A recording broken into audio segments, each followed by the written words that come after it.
राज, राज,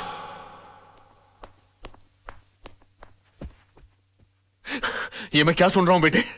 तुम्हारी हरकतों से तंग आकर सोनम तुम्हें डिवोर्स देना चाहती है, लेकिन तुम तो उसे प्यार करते हो, तुम मुझे अपना गुरु समझते हो। तुमने ऐसा क्यों किया बेटे? ये सब तुम्हारी वजह से हुआ बड़ाऊ, और तुम मुझे को कोस रहे हो। बड़ाऊ? हाँ बड़ाऊ, बेटी को पाला कोसा बंगले के अंदर, और उसके बाद शादी के बाद सड़ने के लिए छोड़ दिया साला चाल के अंदर। हाँ अरे वो तो कम अकल थी, लेकिन तुमको तो अकल थी, तुम रोक सकते थे उसको, लेकिन नहीं, मैंने तुमको अपना गुरु माना। और तुमने क्या किया मेरे साथ? गुरुद्वारे के बाहर हाथ में कटोरा देकर भिखारी बनाकर खड़ा कर दिया मुझे, और बोले बेटा मांग भीख। बड़े दामाद को देरी चलाने के लिए कंपनी, और मुझे क्या दिया? Social service centre. कहाँ गरीबों की दुआ लगेगी? मेरी बद्दुआ का डर नहीं लगा तुझे बुड्ढे? बड़ी बेटी की शादी के बाद रिटायर नहीं हुआ, लेकिन मेरी शादी करते रिटायर होकर भिंडी और आलू उगाने के लिए चला गया गांव के अंदर। और याद है किस तरह से पीठ पर हाथ मारकर मुझसे कहा, हाँ कि बेटे I am proud of you my son, I am proud of you. मेरी बेटी खाली हाथ घर से जा रही है। अरे यार जब बच्ची के हाथ में कुछ दोगे नहीं तो खाली हाथ ही जाएगी घर से। इतना भी नहीं कि महीने 2 महीने का खर्चा दे देते, लेकिन ना, कहा कि मेरी सारी चिंता दूर होगी। अरे अपनी चिंता जब दूसरों को दे दोगे तो खुद की चिंता तो दूर हो जाएगी ना। 2 बेटी पैदा कर सकते हो, 2 घर दबा नहीं पाल सकते थे।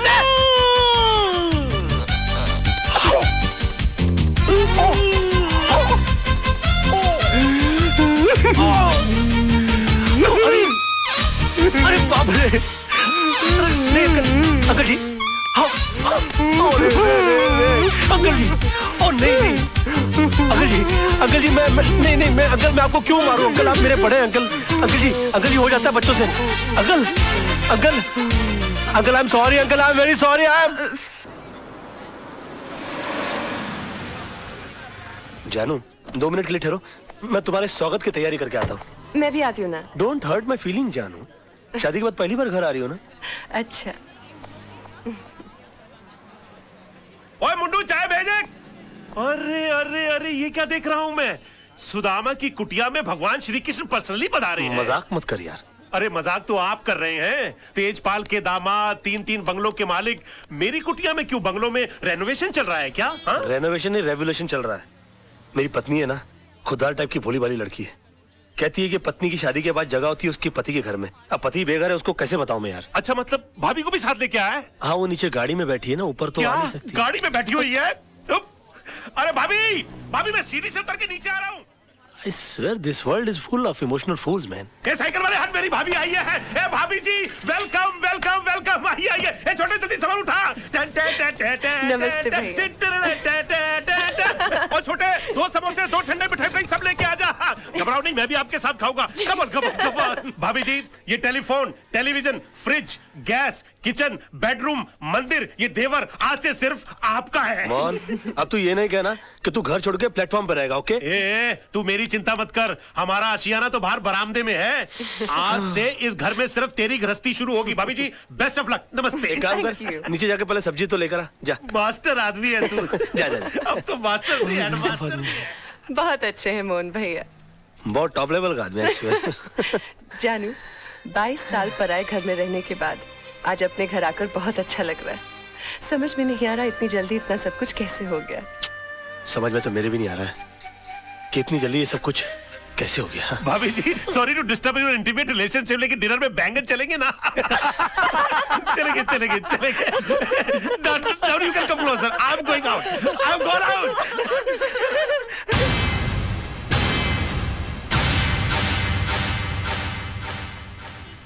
मिस्टर रजत, ये पूरा कोर्ट खाली का खाली क्यों पड़ा हुआ है? क्योंकि राज, कोई भी लॉयर कालरा के भाई का मर्डर केस लड़ना नहीं चाहता। कमाल है, क्रिमिनल लॉयर मर्डर केस लड़ना नहीं चाहता। वो क्यों? भाई मामूली आदमी थोड़ी है वो, इस शहर के सबसे बड़े अंडरवर्ल्ड डॉन का भाई है। दिन दहाड़े रास्ते पर एक आदमी को उसने चलाकर मार दिया। हाँ तो डॉन का भाई है तो उसके खिलाफ गवाही कौन देगा? है एक आदर्शवादी सोशल वर्कर पांगे। जब फाइनल हियरिंग का टाइम होगा तो उसको अस्पताल पहुंचा दिया जाएगा। नहीं राज, उसे पुलिस प्रोटेक्शन है, और फिर सब लॉयर्स ये जानते हैं कि पांगे अपनी जबान कभी नहीं बदलेगा, और अगर उसकी गवाही पर कालरा के भाई का वकील ये केस हार गया तो कालरा उस वकील को गोली मार देगा। और अगर जीत गया तो डूंगरी में ठस जाने का। ये भाई कौन है, कहां जा रहा है? जी वो कालरा साहब से। काम क्या है? वो उनके भाई के केस के सिलसिले में बात करनी है उनसे। वकील लग रहा है भाई। ठीक है फाइल के अलावा और भी कोई फाइल है क्या? नहीं, इसका कॉपी चाहिए। कालरा भाई, वकील साहब मिलने वाले आपसे। Hello sir. कौन है तू? वो आपके भाई के मर्डर केस के सिलसिले में बात करनी थी आपसे। ओ, बात कर इससे। पहले कोई मर्डर केस लड़े हो? जी नहीं, मर्डर केस तो नहीं लड़ा, लेकिन काफी बड़े बड़े केस हैंडल किए, जैसे robbery case, half murder case. Murder case भी निकालूंगा यूं। क्या काला किसी को भी इधर भेज देता है? जावा यहाँ से, बहुत काम है। काला साहब, बात तो सुनिए मेरी। मेरा दिमाग वैसे ही ऑफ आउट है। मैं तेरे अंदर 2 गोली डालेगा, पुलिस मेरे को पकड़ेगा, ये लोग मेरे लिए वकील ढूंढेगा। भी जा जा। देखिए काला साहब, एक सेकंड, सॉरी। वैसे भी आपके भाई का केस लड़ने के लिए कोई तैयार नहीं है। जब मैं अपनी जान का जोखिम लेने को तैयार हूं, तो आपकी भी चाट रहे हैं। यकीन मानिए, जीत हमारी होगी। तेरे को good name Tara. Tara ji, please try to make him understand. ये भाई जिम्बाब्वे के साथ क्रिकेट मैच नहीं खेलने के, जीत अपनी होंगे। एक मिनट फिर ये पकड़िए। हाँ, कोट छोड़िए। काला साहब, आपके भाई का केस लड़ने का मुझे एक मौका दीजिए। उसके तकदीर के सितारे पलट जाएंगे, मैं कह रहा हूं आपसे। एक मिनट काला साहब, इसे ये मौका दे दीजिए। राणा साहब, मेरी गारंटी पर। हाँ, मैं भाई के 2 नंबर के पैसे को मैं 1 नंबर के धंधे में कन्वर्ट करता हूँ। ओके, समझाइए सर इनको। Tell him, try to make him understand that I can do it. Thank you sir, thank you. Khurana साहब, आप देवदूत हो, आप फरिश्ते हो, you are angel, and let me tell you, you are great sir. मैंने पहले भी तुझे ये सब करने से मना किया था ना? तो फिर क्यों कर रहा? अब जाकर केस की तैयारी करो, वरना ये केस मैं वापस ले लूंगा। नो वे सर। कालरा साहब, I think you won the case, you have done it sir. Okay, Tara, ऐसे केस की डिटेल्स। जी Tara ji, please come come come. Khurana, तुम्हें पता है ना कि तुमने क्या किया है? मैंने खुद अपनी आंखों से तेजपाल जैसे होशियार और अक्लमंद वकील को बेवकूफ बनाते देखा है। लड़का होशियार है, मौका नहीं मिला। अब ये केस तुम्हारे भाई के लिए नहीं, अपनी जान बचाने के लिए लड़ेगा। हाँ जानू। जान, कितनी देर लगा दी? पता है हम कितने परेशान हैं। क्यों? राज, तूने कालरा का केस लिया है? हाँ, लिया है। तो और तेरे को पता भी है कितना खतरनाक आदमी है वो? जिंदगी में आगे बढ़ने के लिए कभी कभी जिंदगी को भी दांव पे लगाना पड़ता है, समझा? अपनी जान को दांव पे लगाने से पहले तुमने ये भी नहीं सोचा कि मेरा क्या होगा और हमारे होने वाले बच्चे का क्या होगा? जानू, ये सब मैं उसी के लिए तो कर रहा हूँ। तुम एक मिनट के लिए सोचो तो सही कि मुझसे शादी करके तुमको क्या हासिल हुआ? ये सड़ा हुआ छपरा, ये उजड़ी हुई बस्ती जिसे हम आशियाना कहते हैं, आनंद महल? नहीं, मैं नहीं चाहता हूँ कि मेरी होने वाली औलाद इस जगह पर अपनी आंखें खोले। और तुम देखना, ये केस तो मैं चुटकी बजा के जीत जाऊंगा। अच्छा, चुटकी बजाना जितना आसान काम है, तो फिर ऐसा कर, ये केस है ना मुझे दे दे। जो कुछ भी होगा ना मुझे होगा। मिस्टर मोहन, जिंदगी में बड़ा आदमी बनने का सपना मैंने देखा है। उसे साकार करने के लिए जो कीमत चुकानी पड़ेगी वो भी मैं ही चुकाऊंगा।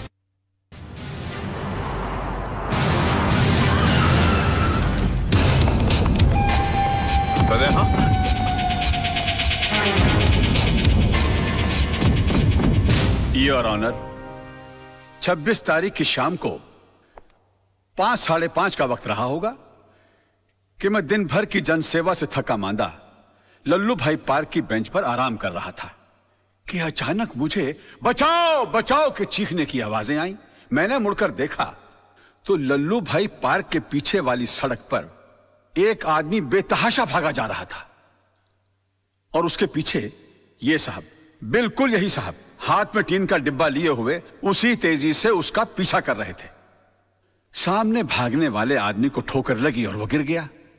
इन्होंने उसे दबोचकर उस पर उस डब्बे से मिट्टी का तेल छिड़ककर जला दिया साहब, बुरी तरह जला दिया। डिफेंस को कुछ कहना है? यस मिलॉर्ड, मैं मिस्टर पांगे को क्रॉस एग्जामिन करने की इजाजत चाहूंगा। Permission granted. Thank you sir. Oh sorry. हाँ तो मिस्टर पांगे, आपने लल्लू भाई पार्क से इन्हें त्रिलोकनाथ ज्वेलर्स को जिंदा जलाते हुए देखा? जी हाँ, मैंने अपनी आंखों से देखा है। जब ये हादसा हुआ वहां पर काफी लोग होंगे? बहुत सारे लोग थे साहब, काफी लोग थे। तो उनमें से कोई गवाही देने के लिए क्यों नहीं आया? क्या बताऊं साहब, सब डरते हैं इनसे, डरते हैं। अच्छा, आपको डर नहीं लगता? नहीं साहब, मैं नहीं डरता। तो आप जैसे बता रहे हैं कि आप निर्भय और निडर आदमी हैं, ऐसे आदमी के सामने किसी को जिंदा जला दिया गया, आपने उसको बचाने की कोशिश क्यों नहीं की? कोशिश की थी वकील साहब, लेकिन जहां मैं खड़ा था वहां से पार्क का गेट कुछ फासले पे था। पहुंचते पहुंचते वक्त लग गया, तब तक वो चल चुका था। तो आपको गेट तक जाने की कोशिश करने की क्या जरूरत थी? आप दीवार फांद कर जा सकते थे और उसको बचा सकते थे। वकील साहब, शायद आपको ये नहीं मालूम कि पार्क की दीवार 3-4 फुट ऊंची है। मेरी उम्र का तकाजा है और कुछ अरसे से मेरे पांव में तकलीफ भी है। मैं वो दीवार... झूठ बोलते हैं आप। आपकी नीयत मिली था उनकी जान बचाना, वरना 3-4 फीट की दीवार कूदना कौन सी बड़ी बात है? मैं झूठ नहीं बोल रहा हूं वकील साहब, मैं दीवार कूद ही नहीं सकता। आप दीवार कूद नहीं सके मिस्टर पांगे, या आपने एक लंबी छलांग लगाने की कोशिश की है? काला के कंधों के ऊपर पैर रखकर आपने अपना पॉलिटिकल उल्लू सीधा करने की कोशिश की है? Objection milord. Let me complete sir. इसलिए आपने इस केस के थ्रू मैक्सिमम माइलेज हासिल करने की कोशिश की? ये क्या अखबारों के अंदर फ्रंट पेज पर आपके इंटरव्यूज आते हैं कि आप मिस्टर काला को खत्म कर देंगे? प्रेस और मीडिया में चिक चिक कर आपने इनके खिलाफ एक अजीब सा माहौल रचा दिया है। अदालत के फैसले से पहले आपने इस आदमी को जनता की नजरों में मुजरिम करार कर दिया और खुद गवाह होने के बावजूद जज बनकर इनके खिलाफ फैसला सुना दिया। और अदालत को इस तरह से मिसगाइड करने से पहले आपने सोचा कैसे नहीं कि आपका एक मामूली सा झूठ एक जवान आदमी की जान ले सकता है? Order, order. योर ऑनर, कितने शर्म की बात है, कितने दुख की बात है कि एक आदमी को दिन दहाड़े बीच सड़क पर जिंदा जला दिया जाता है। क्यों? क्योंकि उसने गुंडों के सामने झुकने से मना कर दिया, इनकार कर दिया, अपने खून पसीने की कमाई से हिस्सा देने के लिए मना कर दिया।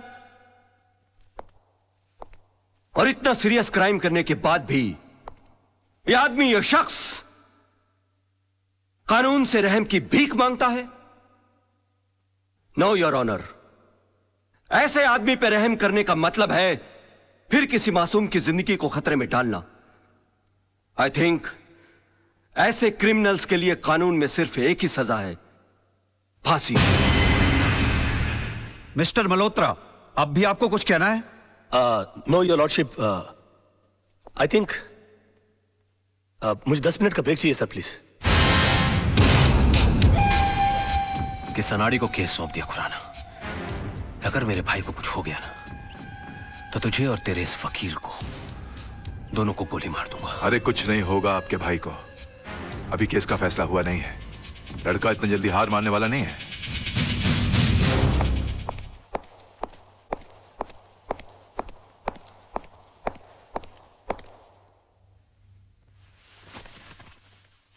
योर ऑनर, मैं ये केस हार गया। इनकी झूठ के सामने मेरा सच हार गया। मेरा करियर शुरू होने से पहले ही खत्म हो गया। अब इस बेचारे को फांसी होने से कोई नहीं बचा सकता। और अगर इसको फांसी हो गई तो इसका भाई पागल हो जाएगा। ये पागल हो गया तो ये मुझे गोली मार देगा और मैं अकेले नहीं मरूंगा योर ऑनर। मैं अकेला नहीं मरूंगा सर। मैं अपने साथ इस बुढ़े को भी लिए जाऊंगा। मार डालूंगा मैं इसको, जान से मार डालूंगा।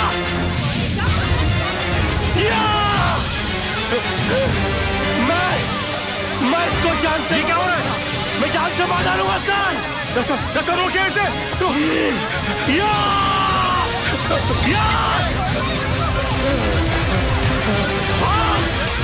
भागता है।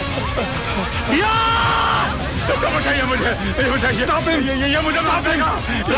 ये क्या हो रहा है? मैं जान से मार डालूंगा। क्या? बचाइए मुझे। मैं इसको जान से मार डालूंगा सर। पकड़े गई क्या? मिस्टर राज मल्होत्रा, ये क्या तमाशा है? I am sorry sir, I am sorry your honour, मगर मिस्टर पांगे के झूठ को साबित करने के लिए मेरे पास दूसरा कोई रास्ता नहीं था। कलयुग हो या सतयुग, सच्चाई को हमेशा अग्नि परीक्षा से गुजरना ही पड़ता है। जो आदमी दूसरे की जान बचाने के लिए 3 फीट की दीवार कूद करने गया, वो अपनी जान बचाने के लिए 6 फीट का कटघरा और 8 फीट की दीवार कूद कर उस तरफ चला गया। इससे साबित होता है योर ऑनर कि मिस्टर पांगे कितने बड़े झूठ हैं। इन्होंने 2 झूठ और कहे इस अदालत के अंदर। पहला झूठ कि वहां पर बहुत सारे गवाह मौजूद थे। अगर वो थे तो वो कहां है? गलत। वहां पर सिर्फ 3 लोग मौजूद थे, मिस्टर पांगे, जलने वाले मिस्टर त्रिलोकनाथ जी और मेरे क्लाइंट मिस्टर विनोद। और दूसरा झूठ इन्होंने ये कहा कि ये आग बुझाने के लिए गए थे और मेरे क्लाइंट मिस्टर विनोद इन्होंने आग लगाई, जबकि हकीकत यह है कि आग इन्होंने लगाई और मेरे क्लाइंट मिस्टर विनोद ने आग बुझाने की कोशिश की, जिसका सबूत है मेरे दोस्त मोहन प्यारे, जिनके हाथ जल गए मेरे हाथ की आग बुझाते बुझाते। योर ऑनर, ठीक उसी तरह जिस तरह मिस्टर विनोद के हाथ जल गया त्रिलोकनाथ जी की आग बुझाते बुझाते। हाँ, क्योंकि हाथ उन्हीं के जलते हैं जो आग बुझाने की कोशिश करते हैं। आग जलाने वालों के हाथ कभी नहीं जलते सर। और वहां पर तीनों में से सिर्फ एक आदमी का हाथ नहीं जला, and that is only mister Pange, and that's all your honour. अरे कौन कहता है मुंह काला है झूठ का? अरे कौन कहता है मुंह काला है झूठ का? वाकई में तू मास्टर आदमी है यार। झूठ का कौन कहता है मुंह काला है? इमोशनल फूल है यार तू भी। खुद का हाथ जला लिया। कुछ नहीं यार, बोल वाला है झूठ का।